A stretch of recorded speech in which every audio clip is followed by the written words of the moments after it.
Може да почнеме со следната сесија? Може да си го земете кафето и да си седнете.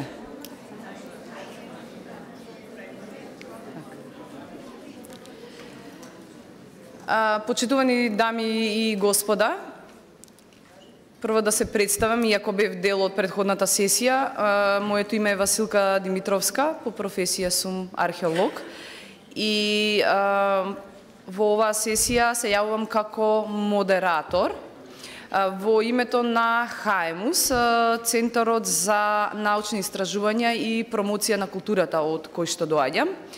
Пред да ги испровоцирам нашите гости за една неврзана дискусија во однос на отворените образовни ресурси, вмрежување, граѓање заедници, алатки, отворен универзитет и сето тоа, би сакала прво да ги представам. Ќе почнам со нашиот гостин од странство, господинот Фредерик Кестие, кој доаѓа од Универзитетот Врие во Брисел, Белгија.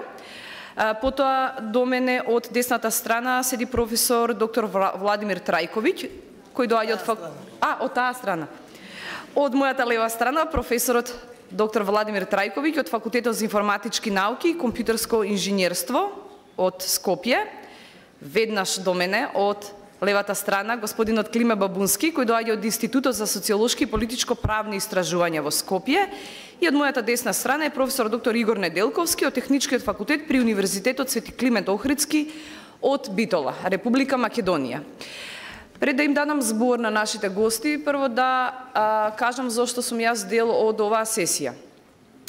Јас доаѓам од ХАЕМУС, кој е Центар за научни истражувања и е составен пред се од луѓе кои работат во сферата на културното наследство на академско ниво.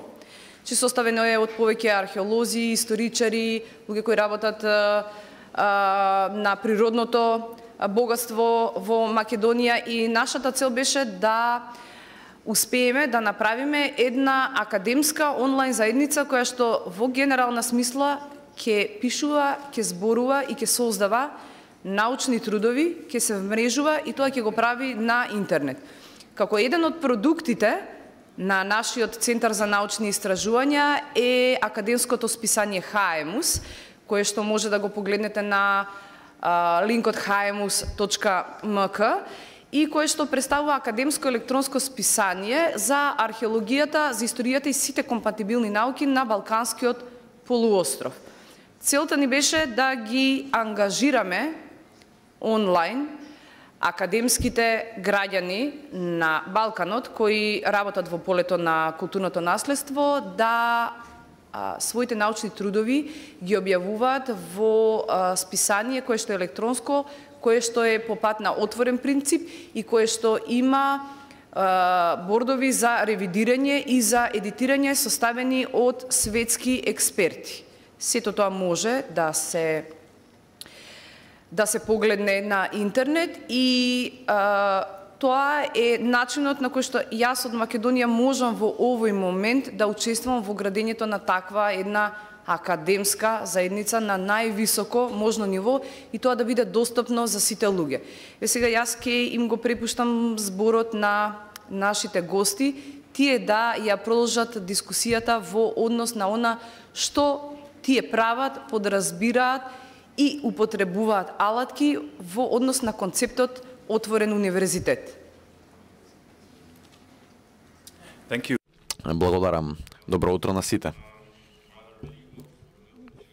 Иако се надевам за отворена иднина и сега ако ги користам овие алатки, се би сакал најпрвин да ја проширам темата и за дискутираме за иднината на образованието. Ќе започнам со провокативен цитат од Девид Вајли. Во 2020 вели дека универзитетите ќе бидат ирелевантни. Секако малку има и дано нијанси, особено ако не се прилагодат. Значи, студентите ќе одат кај оние универзитети кои што ќе користат повеќе технологии. Тоа се заснова врз изјавата на Бренски 2001. Студентите се домородци дигитални, а професорите се дигитални имигранти. наставниците и професорите тешко се прилагодуваат кон нови технологии, а студентите се многу прилагодени. Нема да веруваат во ова многу, бидејќи е мид веќе. Им предавам на моите студенти за интернет технологии и знам дека повеќето од нив го знаат како да ги користат овие работи за забава и за комуникација, но не знаат да ги користат овие технологии за професионални потреби.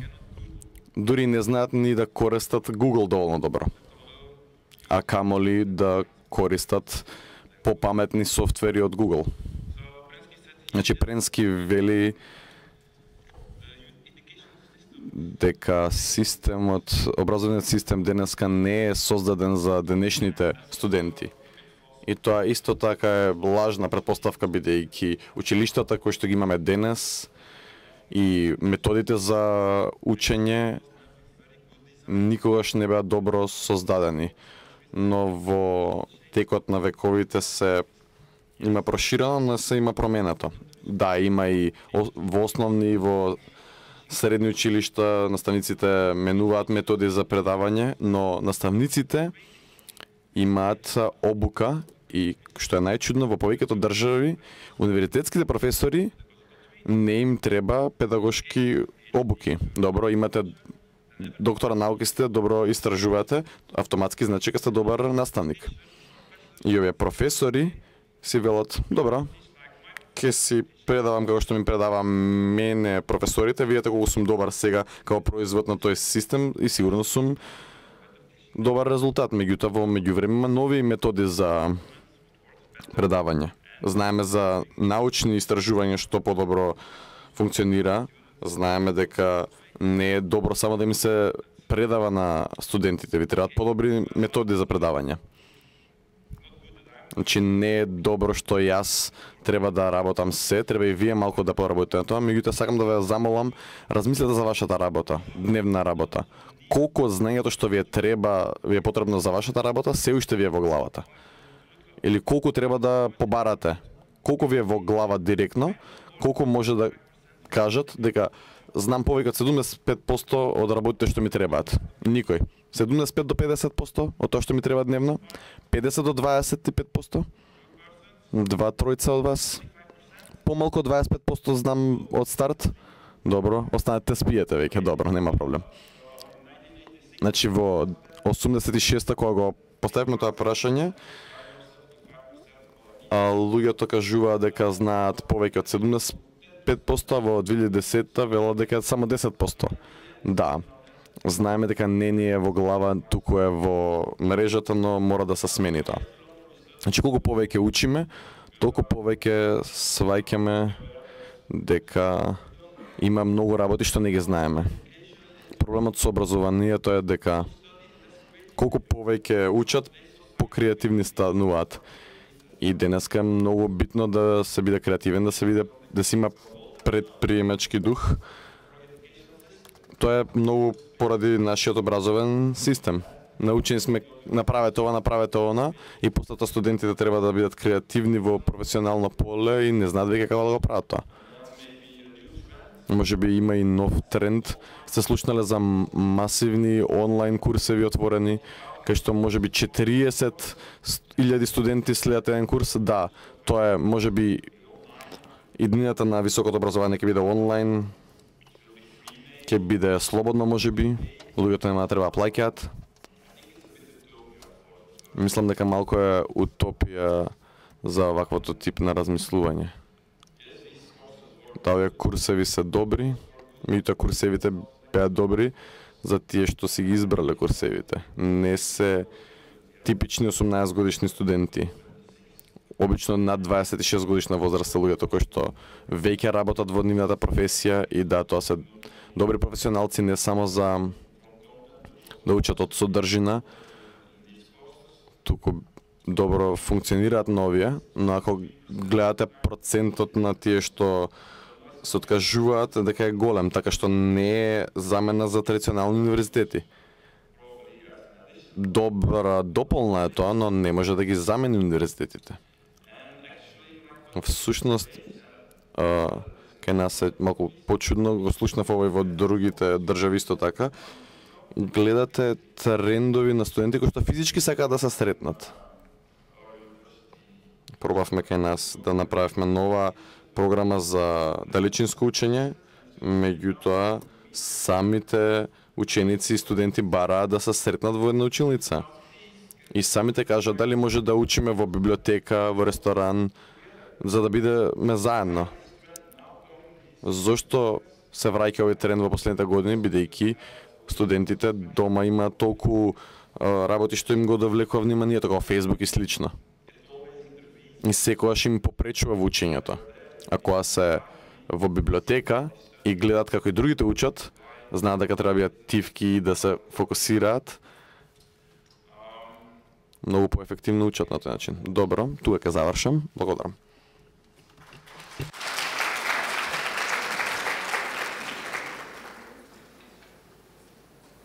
Кој би сакал од следните говорници да раскаже за некој од своите искуства? Одиме вака поред? Па не мора да одиме поред, ама кој има потреба од презентација може да Тогаш добри. смениме со Фредерик, што ја ќе треба да го користам. Should we change because I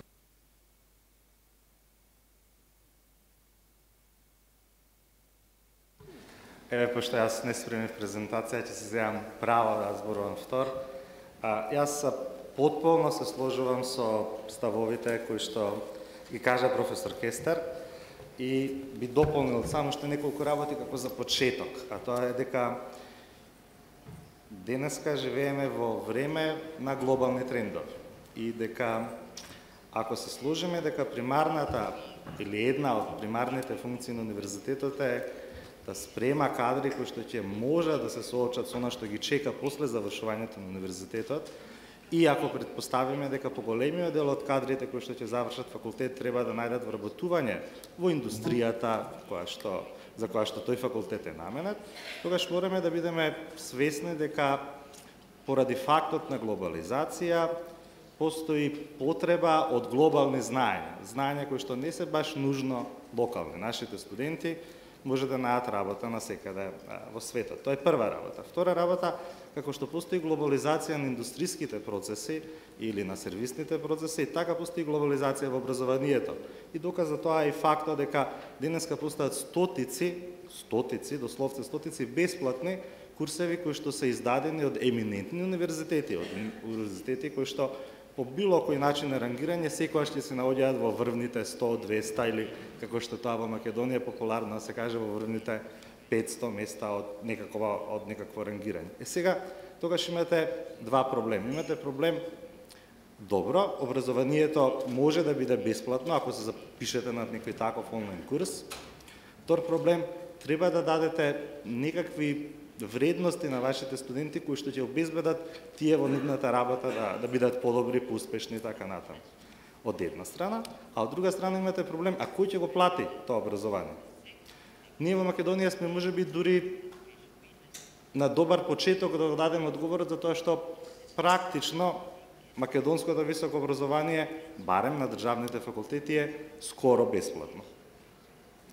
Меѓутоа, поради сите овие предизвици со кои што македонското високо образование се соочува, потребно е да се направи некаков системски пристап.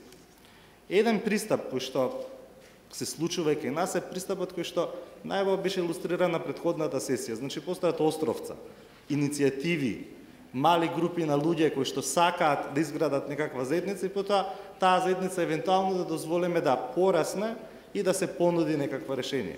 Меѓутоа, јас би преферирал, па поготово високото образование, тој пристап да биде некако по-системски направен. А еве ние на нашиот факултет веќе неколку месеци работиме на изготвување на видеоматеријали на што е можно поголем број на лекции од поголем број на професори. Зошто? Ради тоа што сакаме да настапиме системски. Исто така, сакаме да научиме што е тоа образование. Поради тоа, верувам дека поголемиот дел на учесници и посетители денеска кои што доаѓаат од образовното образование, од основното образование, знаат кои сме ние, знаат што правиме, зашто тоа што сакаме да собереме информација од нив што е тоа потребно и да видиме како тие искуства што они ги имаат во нивните заедници можеме да ги пренесеме за да се добијат поголеми, да се пренесат во високото образование. Нашето лично пак искуство е дека треба да ги охрабрите студентите, они да го водат процесот. И ние како професори треба да смениме ролята од инструктори кои што предаваат некакво знаење кои што бара да се повторува, бидејќи тоа не се знаења за денешнината. Туку треба да обезбедиме насочување на нивната иницијатива. Значи, оно што денеска се случува во трендот е, во светот е тренд на сменување на протокот на знаење. А практичното знаење е она кое што ние како професори треба да го усталичиме во некаква теорија. Во минатото ние даваме теориско знаење, па кога студентите ќе се одедат на работа, тоа теориско знаење треба да го преточат во теорија. И тоа не е лесен процес. Тоа навистина не е лесен процес. Меѓутоа, како што колегата кажа, имате опција или ќе се адаптирате, или најверојатно за 10-15 години нема ни да треба да постоите. Благодарам.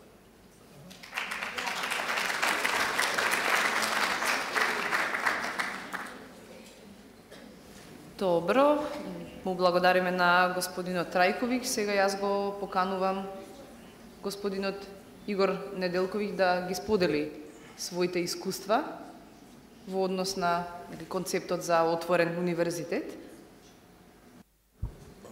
Благодарам.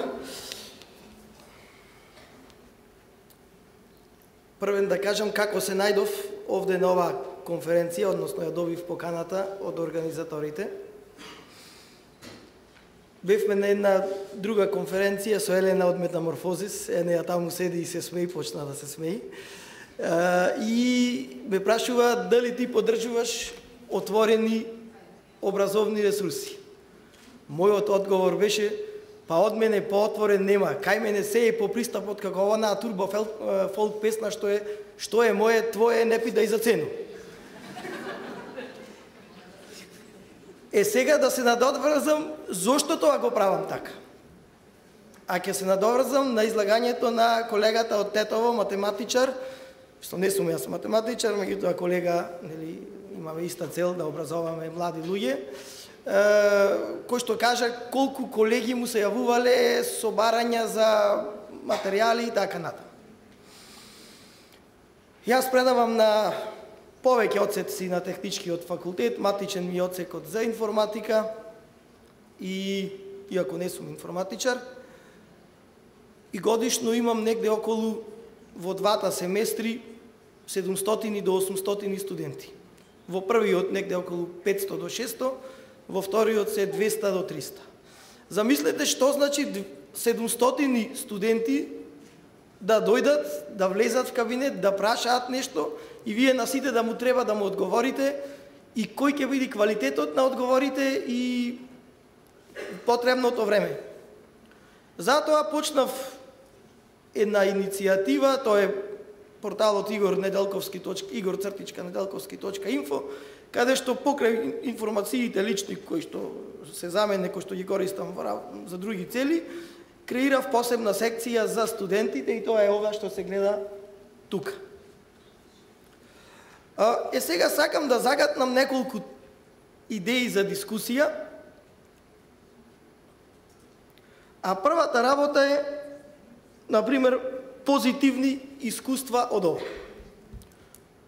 Позитивни, значи, она што им го кажувам на студентите на првиот час, вие ништо нема да видите повеќе тука од ова што е тука прикажано. Значи, се што ќе се прикажи преку видео бим на час, истото е ставено тука, па со практични, значи гледате овде линкови, начин на полагање, начин на оценување, тука има некои видео презентации од предавања, од вежби, значи се што ќе се изработи на предавања или на час е прикажано тука. Освен класичното предавање снимено, значи не е никаков проблем, со некоја слична ваква опрема да се сними и она предавање што го држам физички пред студентите и да се постави тука. А тоа го нема. Зошто? Бидејќи и јас се сложувам со претходните два дискутанти, дека универзитетот не е каде што се предава учебникот. Ако вие на час му го предавате учебникот на студентите, класично, значи она што е истото па да го верглате на слайдови, мојот став е дека сте ја утнале работата. Универзитетот е место каде што се учи занает. Како што учи мајсторот да швајцува, овој учи занает да конструира, да програмира и така натаму. Затоа основно е да се предава преку примери. И не случајно професорите на универзитет истовремено се истражувачи.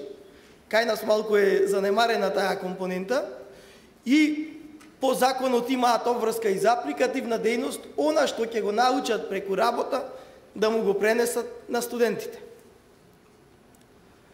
И заради тоа имам и солидно присуство на часови, иако не се, значи, обврзани со разноразни списоци да ги терам да доаѓаат, бидејќи на час слушаат искуства како таа тема, имаме рендерирање, се употребила во тој проект и како оваа куќа што ја гледате овде изрендерирана, која методологија сме употребиле, дури јас често да ги мотивирам во успехот, велам, знаете колку пари зедовме за ова?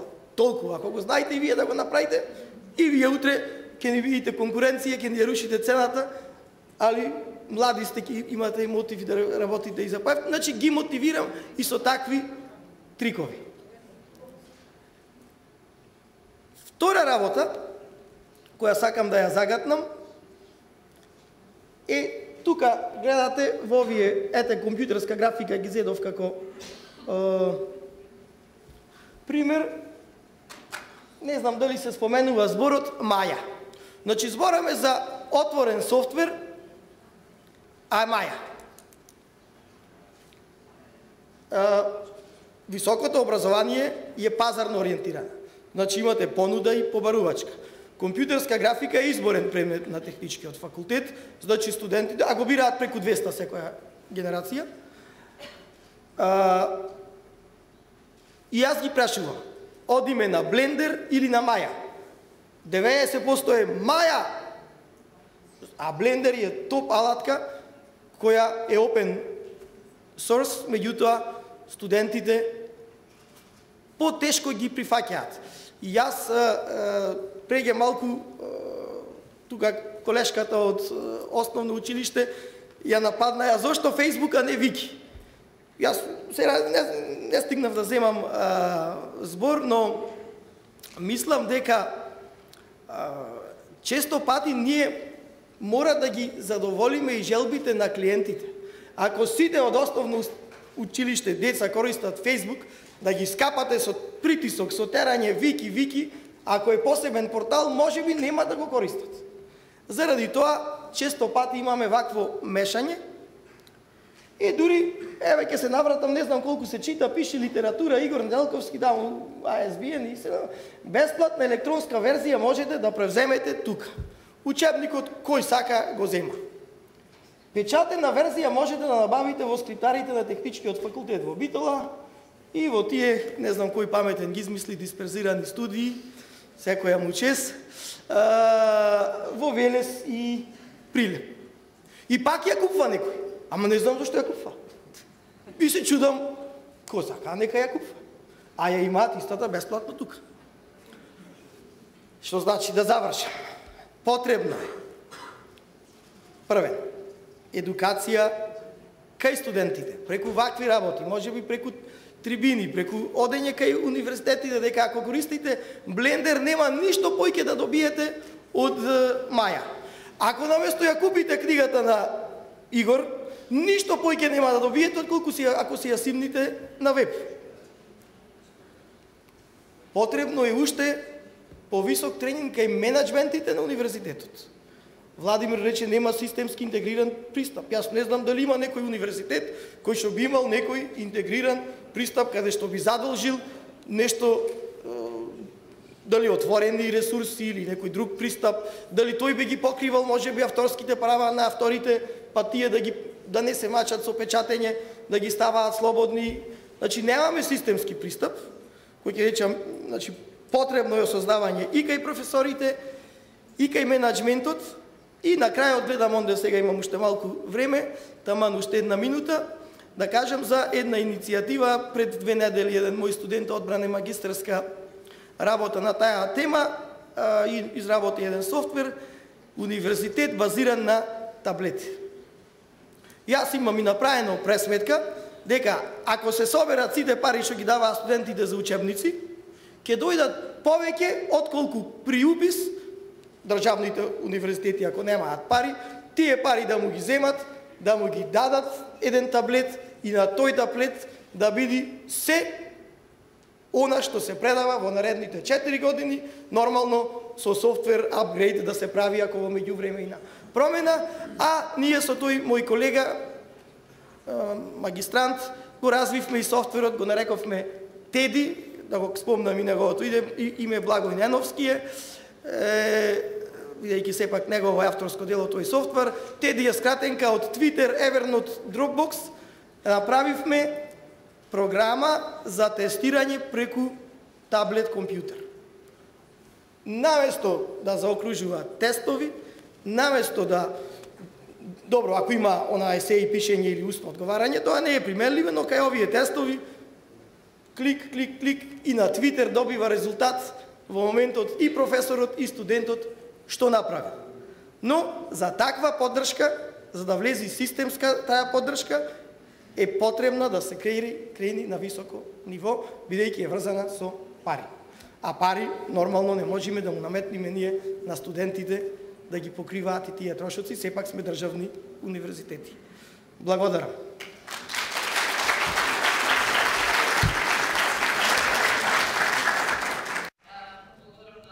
Неделковски за неговото излагање. Мислам дека ја кажа суштината на оваа конференција, поточно мотото "Што е мое твое, не прашувај за цена". Па тоа е мотото на сподели знаење, тоа е мотото на отворениот принцип на универзитетите, тоа е мотото зашто многу луѓе, дури и академски граѓани, пишуваат и споделуваат на интернет. Како и да е, му го отстапувам просторот сега на нашиот последен дискутант, господинот Климе Бабунски, кој исто така е подкрепено со презентација. Благодарам. Значи, ја не обвинувам никого што се најдов тука, сам си барав и си дови што си барав. Убавите работи нели не се случуваат случајно. Зошто не се случуваат или зошто ретко не се случуваат, ќе се обидам малку да испровоцирам. Таков е и насловот. Слушнавме и сега и претходно, веројатно и после, некои добри примери, што се така некои островца. Имаше, на повеќето сигурно знаете, некои душебрижници во врска со проектот и во рамки на таа грижа се роди идејата да се направи анкета за тоа да може би како еден групен портрет за отворените образовни ресурси сега и овде, се со цел да видиме дали јавноста знае што е и дали на некој начин образовните отворени ресурси имаат своја јавност. Секоја работа, секој процес во општеството, ако нема јавност, едноставно нема почва. И во таа смисла беше направена нели анкетата, која, освен што имаше ентузијазам и желба, мораше да следи некои нормални, стандардни истражувачки постапки. Во старт бевме свесни за сите минуси, за сите ризици, се обидувавме и се обидовме и мислам дека успеавме да одбегнеме таа да заврши како многу онлайн анкети, како фантомска анкета. Затоа и страната каде што се одговараше ја дистрибуиравме, што би се рекло прашалникот го дистрибуиравме до одредени групи или до одредени популации, значи луѓе од високо образование, од средно и од основно, во смисла на луѓе кои се професори, наставници, исто така имаше вграден вклуч за пониските делови од јавноста да бидат опфатени, во смисла на тоа дека професор или наставник беше замолен до студенти, постдипломци, докторанти да испрати врска до прашалникот. Го преземавме ризикот, свесни дека најголемиот ризик всушност е да не ја направиме анкетата и да не добиеме некоја поголема слика за состојбите. Значи, податоците покажаа дека има 88 од кликачи или 88 испитаника, што не е многу, но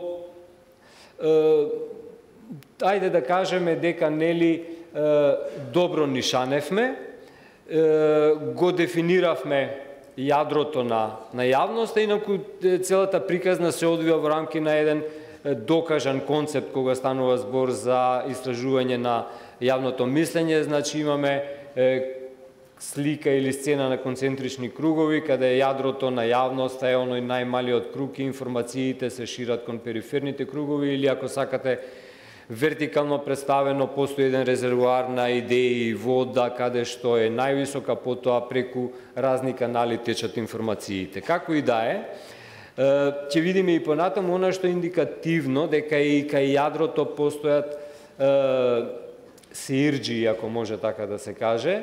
Значи, особено кај некои прашања имаме 20 луѓе кои конкретното прашање го оставиле без одговор. Значи, луѓе кои на некој начин се прошетале низ прашалникот, ама мислењето си го задржале за себе. Во секоја средина, во секоја организација може и се среќаваат секогаш такви луѓе. Од друга страна, добар дел од одговорите, иако не беа прашувани случајни луѓе на улица, кажуваат дека не знаат што е тоа. И во основа два вида податоци се важни. Значи, едното е дека се добиваат одговори кои покажуваат запознаеност или незапознаеност со нештата. Другиот вид на податоци се токму оние сеирџи или ќутолози кои ја премолчуваат дискусијата, но сакаат да видат што прашања се. Сега, минимум, етичност предпоставува да кажеме кој се одговарал. Ајде, како анекдота, 20 испитаника го премолчале полот, дали од незнаење сопствениот, нели, или од несакање да кажат што пол се, тоа е нивна работа, старосната структура ја гледате. Нели, првите бројки се проценти, вторите бројки се всушност апсолутни. Оние кои учествувале, ова е можеби интересно, државниот универзитет или луѓето од државен универзитет се позастапени, и сега индикативно е што ниту еден професор наставник од средно училиште не се вклучил, и прилично бројни се, нели, професорите, наставниците од основните училишта, оние што не сакале да кажат каде припаѓаат, исто така се бројни. Ова се личниот статус, нели, а не организацијскиот, структурата на испитаниците, односно на оние кои одговарале. И сега, накратко исто околу по-конкретните податоци. Значи, приказната, ако се верува на јадрото, условно кажано, е ептен нова или непозната. 20% не слушнале, а исто толкав е речи се бројот на оние кои најдолго знаат или се сретнале со отворени образовни ресурси. Како можна оценка за самиот проект е дека нели ги има и оние кои прв пат на презентациите во рамките на проектот слушнале за отворени образовни ресурси. Нормално беше побарано да се оцени собствената запознаеност, класичен систем што кај нас нели е присутен од 1 до 5 и се гледа дека во основа најголем дел, што всушност е и за очекување, помалку или повеќе сите тоа го знаеме од нашата секојдневна пракса, најголем дел се недоволно или слабо запознати. Исто така, нели, пред се има корисници и сосема мал или занемарувачки број на оние кои создаваат. И сега повторно и во самото јадро се забележуваат некои црни дупки, условно кажано. Значи, 40% одговориле дека на никаков начин не се активни во рамки на отворени образовни ресурси. Значи, ниту користат, ниту читаат, ниту пак создаваат. Што може би е одговор на она што предходно Игор го кажа, зошто даваат пари за книгата кога ја има за да се купи. Уште еден интересен податок е дека луѓето оценуваат дека во собствената професионална средина отворените образовни ресурси се пред се недоволно, односно слабо присутни. Значи, кога станува за лично ниво и собствените оценки за вклученоста и оценките за вклученоста на организацијата се пред се негативни. Едно од прашањата беше да се види како се размислува, што е потребно за да се измени ситуацијата. Неспорно беше за очекување дека знаење, информираност, запознаеност е првиот чекор. Лично, особено затоа што станува збор за луѓе кои не се случајни и се занимаваат со образование, очекував дека постои свест дека соодветната политика во рамки на образовниот процес, без оглед на нивото, ги содржи или го содржи клучот кој ќе отвори повеќе врати, но за жал само 16% мислат дека треба да се промени политиката за да отворените образовни ресурси бидат поприсутни. На национално или на државно ниво интересно е дека постои свест за значењето и улогата и за образованието во лични рамки, нели, најцелосно или главно се согласуваат е најголем процент и кога се работи за општата важност за создавање на едно поинакво општество, повторно е неспорно значењето на отворените образовни ресурси. Нормално имаше и други прашања и податоци, претпоставувам дека Метаморфози сите тие работи ќе ги направи, нели, достапни. Толку од мене. Благодарам.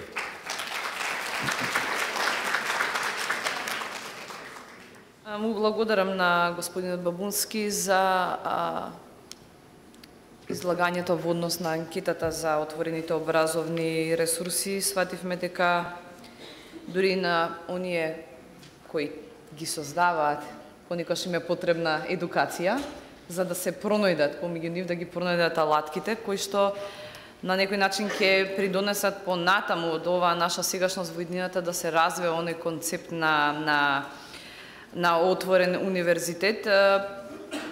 Јас прво би ги прашала дискутантите дали имаат уште нешто да додадат или може би публиката да се вклучи со некои прашања во однос на нивните активности или концепти, или може би поими или терминологии или алатки кои не им се познати, сакат повеќе да дознаат, да дискутираат или било што. Значи, слободно секој може да коментира, ова е отворен панел. Ако имате некое прашање, повелете.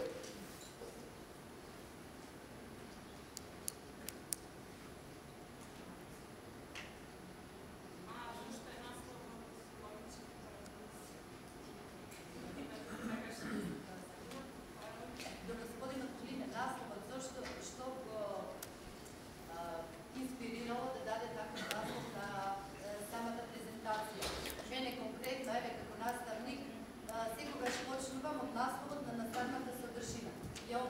ти во почетокот на презентација. Не ми е јасно. Се гледа горе. За да може да има иднина пресекаш.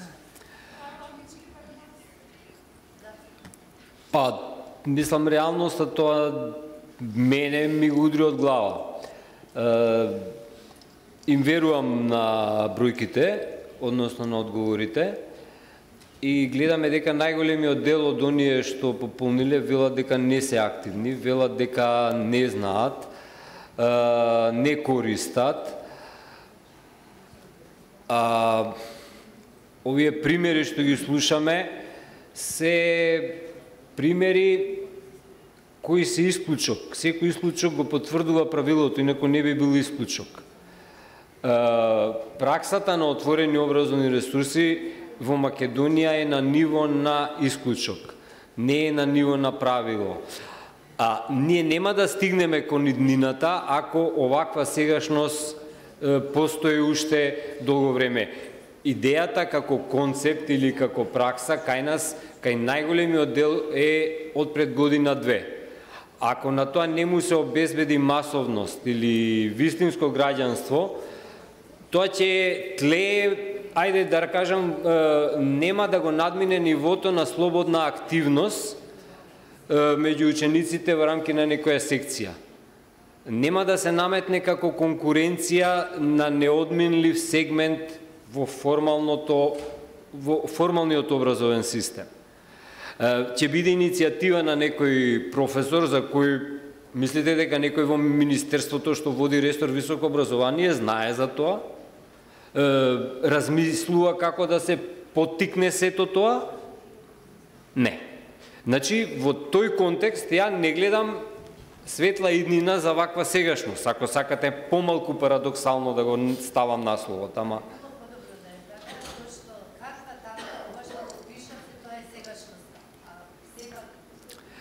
Ако сакам иднина, мора да ја промениме подитно.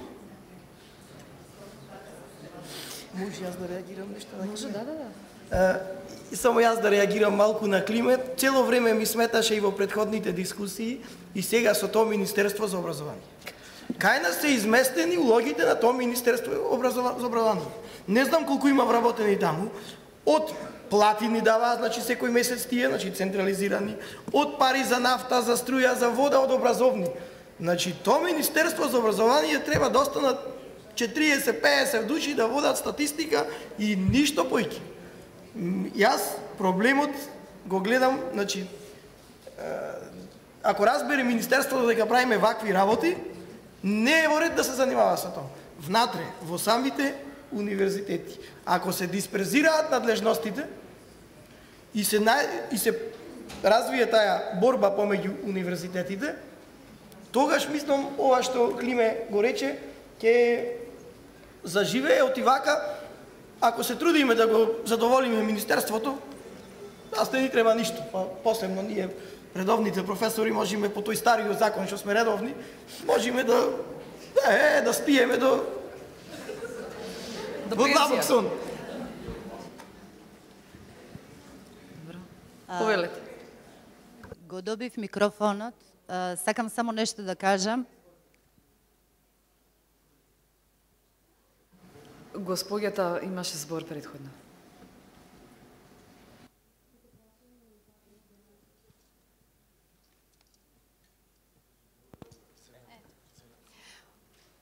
Моето прашање е упатено до нашиот гостин и сакам да го прашам. Мојата баба учела на една табличка и пишувале со креда. Мојата мајка учела на табла, голема зелена табла, и пишувале на креда. Со креда. Јас учев со диапроектор, кој што беше голема новина во нашето образование. Денеска работите се многу сменети. Што е она што вие како професор го сменивте во работата со вашите студенти? Бидејќи рековте дека секој професор се стреми да го имитира својот професор кој што од кого учел, ако добро ве разбрав. Okay. Thank you for your question. Благодарам за прашањето. Прво, Јас се обидувам да ги активирам моите студенти, затоа што не се работи само да се прочита некој текст или пак тие треба да играат со содржината на различни начини за да можат да изградат своји модели на знаење.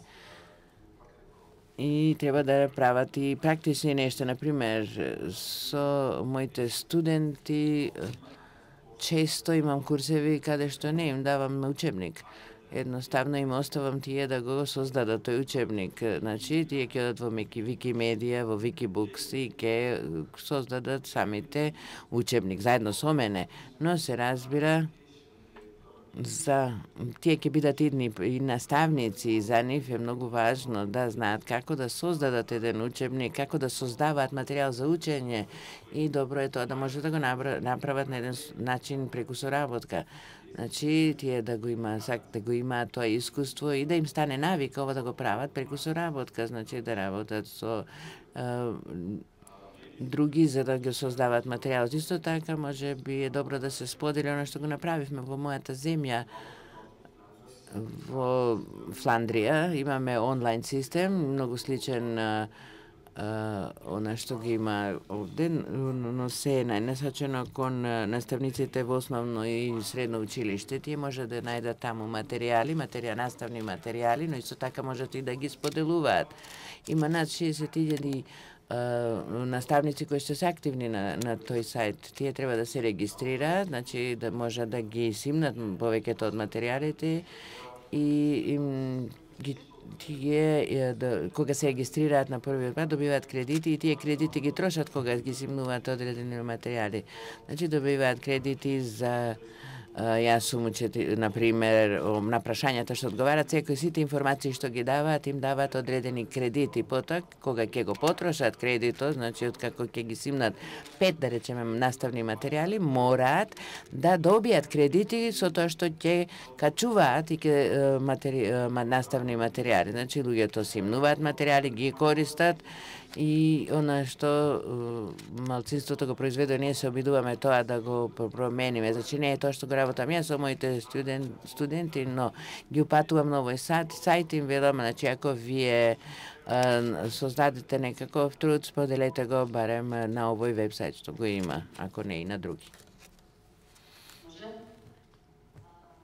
Повеќето што слушнав, сметам дека тоа се лични искази, така да со некои, со многумина се согласувам, со многумина не. И дури сега доаѓам до заклучок дека она мудра изрека дека оној што сака нешто да направи, ќе изнајде начин да го стори тоа, а оној кој не сака ништо да направи, тој ќе најде изговор. Така да и нашето Министерство за образование најчесто е како изговор за многу работи што можеме да направиме, а не сакаме. Така да не би требало да воопштуваме и глобализираме нешто што сигурна сум дека се не е така.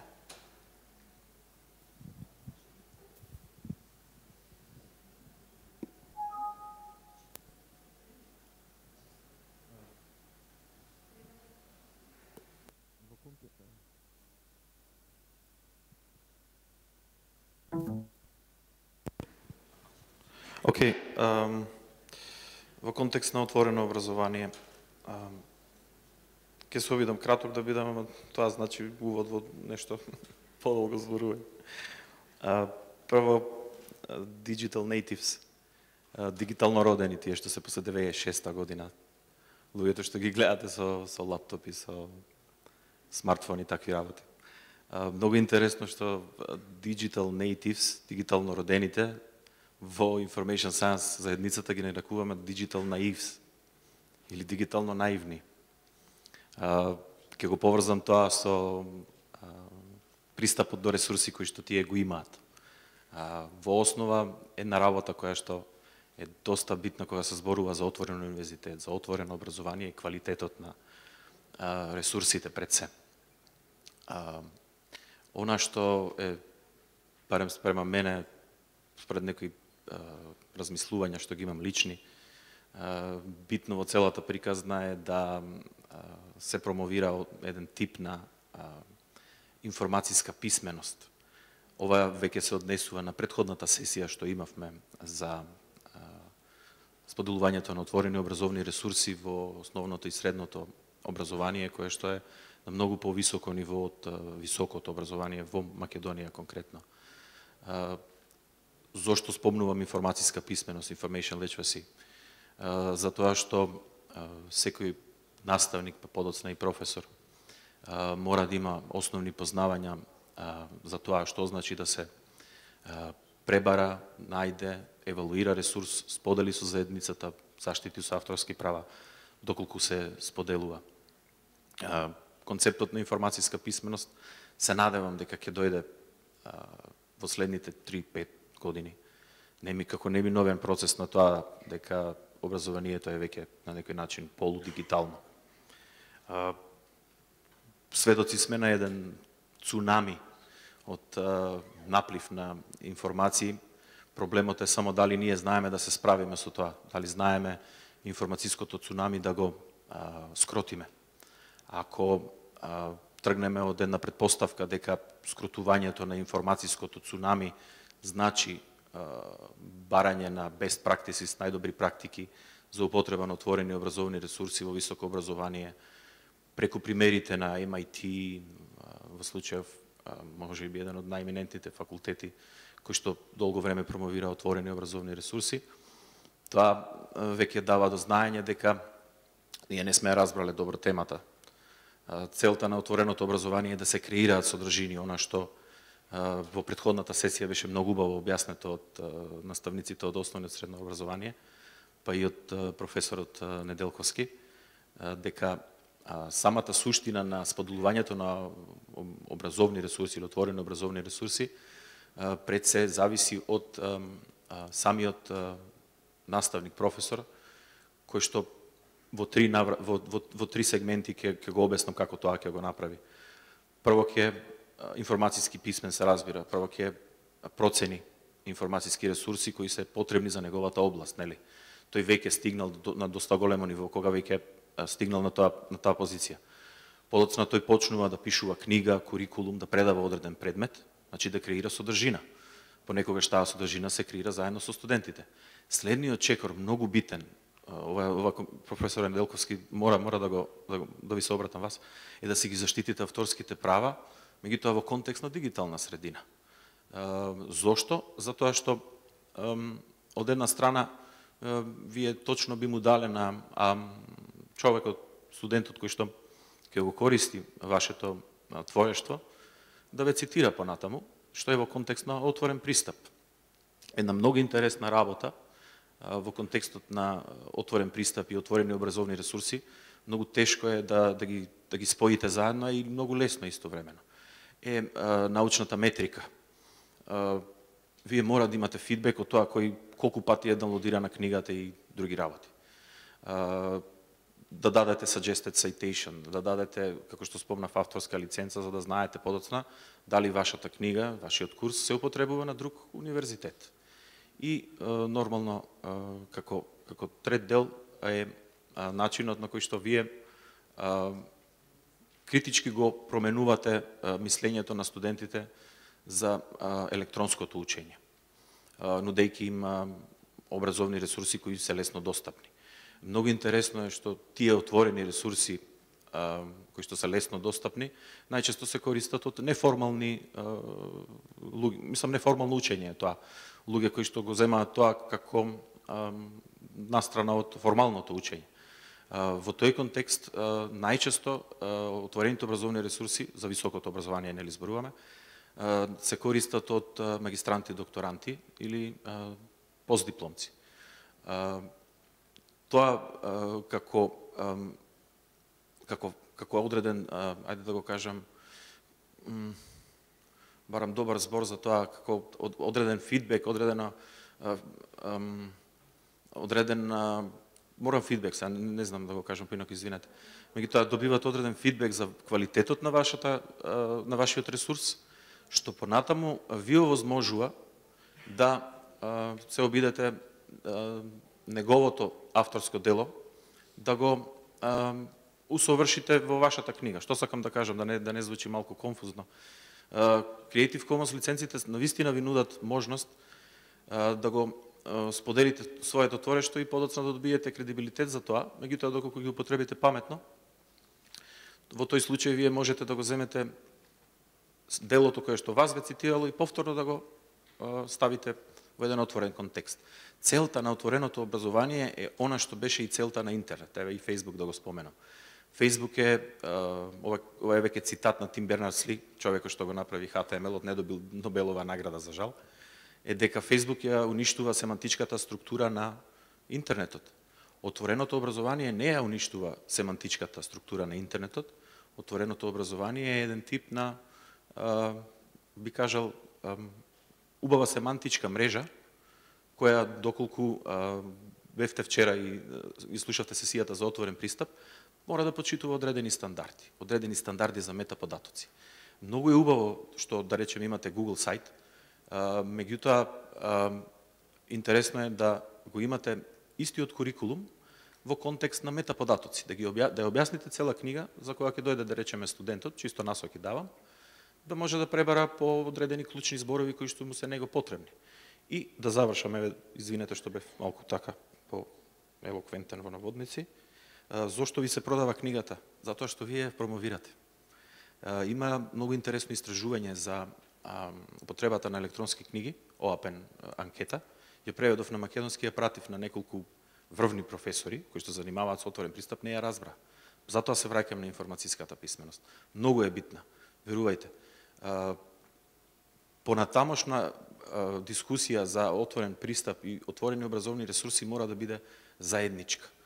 Кога станува збор, нели, за научно публикување и други работи. Меѓутоа, информацијската писменост, ако е некоја основа за сите наставници да може да користат ресурси од веб, тогаш метаписменоста веќе доаѓа како едно надградување, каде што вие веќе и знаете да искористите како да споделите ресурси, како да користите социјални мрежи, како да користите софтвери кои што се со отворен код или не, како да користите работи кои што ја презентираат содржината која што вие ја креирате, ја споделуваат со другите и како што кажа Тим Бернерс-Ли, отвореноста на интернет е благодет на целото човештво. Кога давате нешто некому, тој ќе ви врати, порано или подоцна. Така да мислам дека, барем лично мислење, ова беше можеби една од оние сесии кои што ги објаснуваат оние проблеми со кои што се соочува високото образование допрва. Крајен заклучок, она што е сега потребно е едукација. Пред се едукација. Како во преддипломските, така и во последипломските студии. Информацијска писменост. Тоа е тоа. Ви благодарам, извинете уште еднаш. Благодариме за коментарот. Дали има од публиката уште некој прашање? Јас сакам само на затварањето да кажам. Прво да се представам, јас сум доктор Нела Радевска, доктор по педагошки науки. Сакам да истакнам дека современа, развојна, педагошка тенденција, модерна, иновативна е основното образование е основното училиште и средно училиште. Средното образование е факултетот, постдипломските студии се средното образование е факултетот, како што кажав, постдипломските студии се докторски студии и докторатот се оди понатака. Тоа сакам да кажам, универзитетот е во снемување. Зошто во снемување? Значи се тоа развојни фази, развојни скалила. Толку, благодарам. И уште ова сите да ве поздравам и да и честитам на мојата драга колешка Марина Василева, што многу соработуваме и што е првиот иновативен наставник што ги следи иновациите во педагогијата. И сакам уште еднаш аплауз, затоа што во дидактиката, ова да кажам, ова е прво иницијално иновација од Петер Мандич од 70-те години, го има истакнато работата со компјутер. Меѓутоа реализацијата дојде сега. Аплауз ве молам. Благодарам.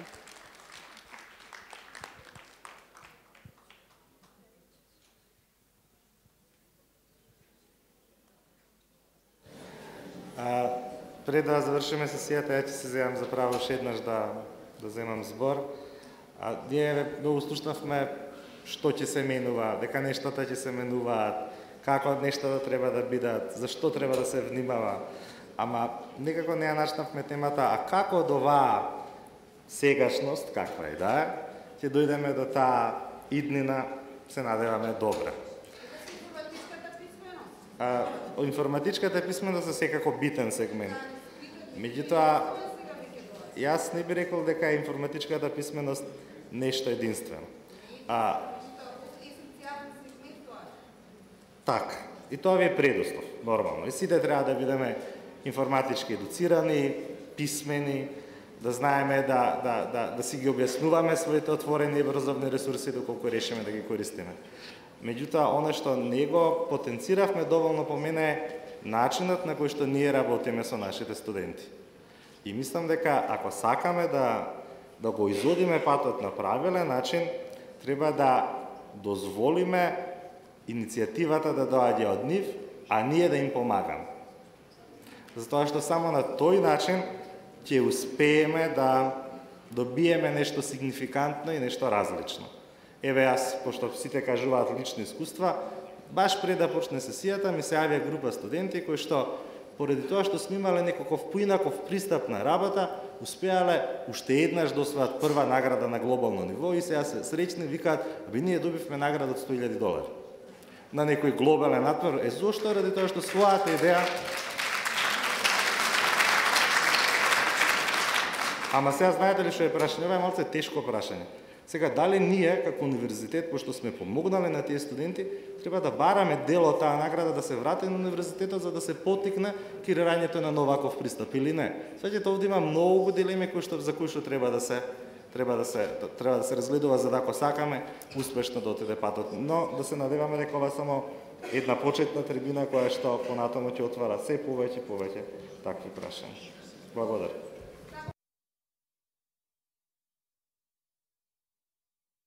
Мултидимензионални пристапи. Толку, благодарам.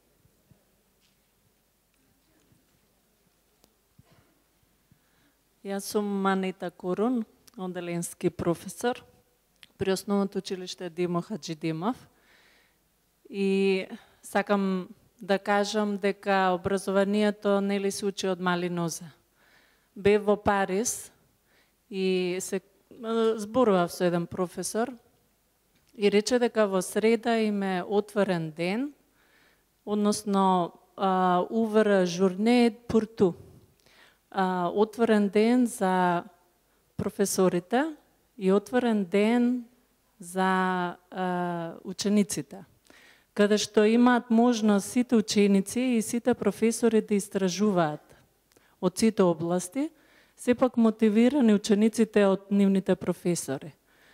Кога тука го кажав тоа, зборував со мои колешки, некои колешки рекоа прекрасно, ќе имаме еден неработен ден.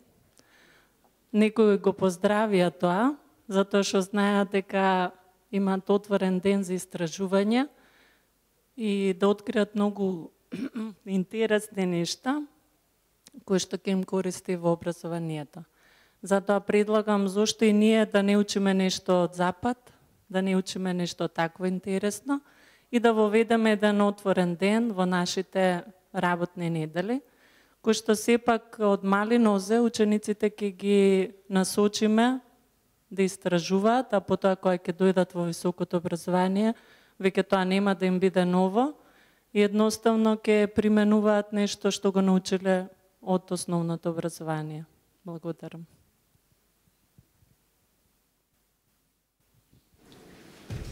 Дали има уште некој нешто да додаде?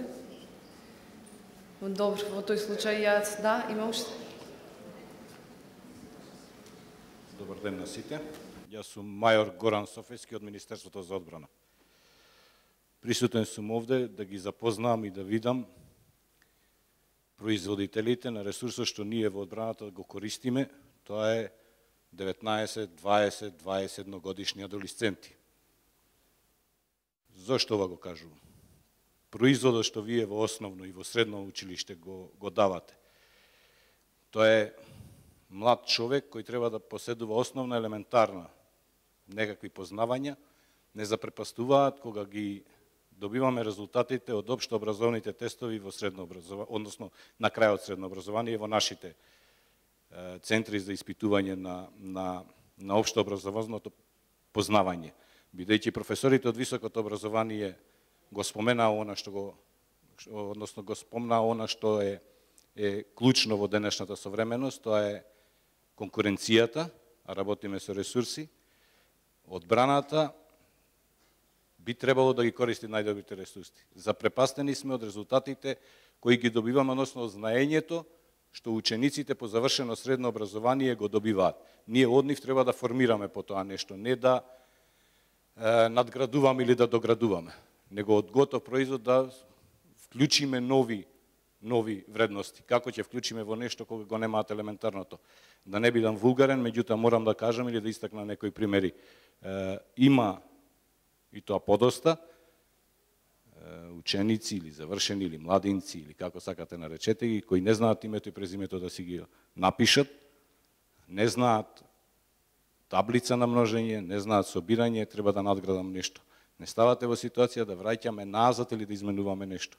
И втората работа која забележав овде, која некако ја избегнувате или би сакал филозофски да ја наметнам, кога покажувате со прст кон некого, знаете дека и 3 прсти кон вас стојат, со критички аспект, нормално е, човечки е секогаш да се покаже кога имате некоја слабост кон другиот, но не заборавајте дека вие, согласно се она што го имаме, сте во работни организации кај што имате раководители на основни, имате двостепен начин на одлучување, таму имате и училишни одбори, сите ваши иницијативи, позитивни работи што ги имате овде, веднаш кога ќе го посочите на главниот ресор, Министерството за одбрана, некако како да заборавате дека имате раководители, не директори, раководители на кои се задолжени за тука да ја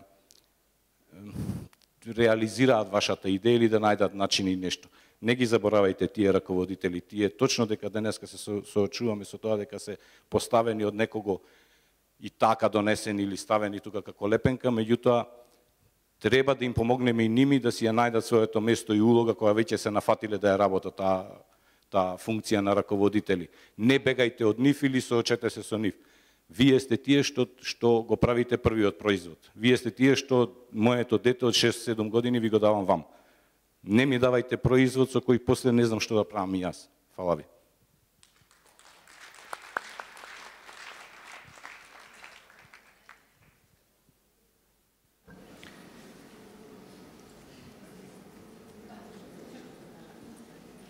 Имаме уште коментари. Само да се надоврзам на господинот, значи представници од Министерството за образование и наука си тука, активно следиме веќе 2 дена. Сакав само да кажам дека сепак ние сме во тек и сакаме да бидеме во тек, затоа сме тука. И оно што е најбитно дека се случуваат промени кај нас, се согласувам делумно со вашето мислење, меѓутоа импутот секогаш треба да дојде од подолните слоеви. За да стигне до Министерството за образование, мора да стигне информација до нас, да знаеме на каде ние треба да одиме. Значи ние сепак може да стоиме на хиерархиска положба малце повисоко, но сме администрација, административен апарат кој што работи.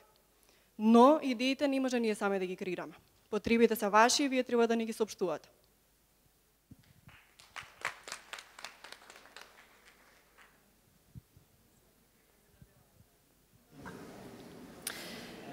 Добро, јас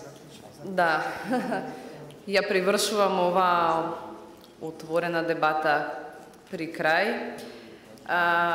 Можам само да дадам вака еден генерален заклучок, а тоа е дека што на нас ни е потребно ни е повеќе IT образование во однос посебно на тие метаподатоци, потребна ни е повеќе едукација за отворени образовни ресурси, потребно е да се подигне квалитетот, но и некој кој ќе го следи тој квалитет на тие отворени образовни ресурси, за да можеме во виднина да стигнеме барем до некоја почетна линија на нешто што се нарекува отворен универзитет.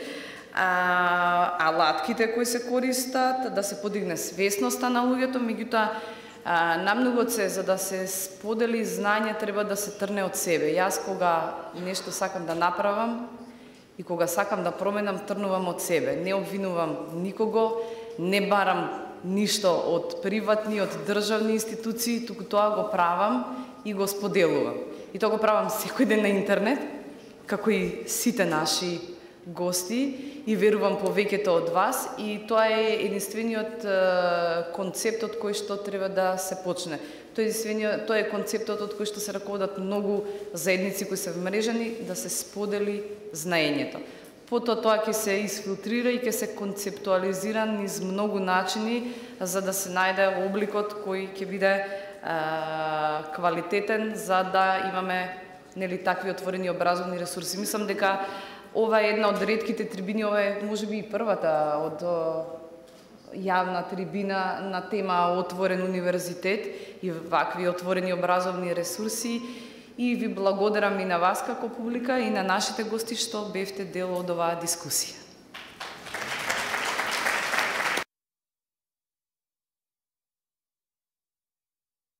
Да кажам за ручекот, дека оние кои беа вчера знаат каде е Стара куќа, оние кои што не знаат кога ќе се излезе од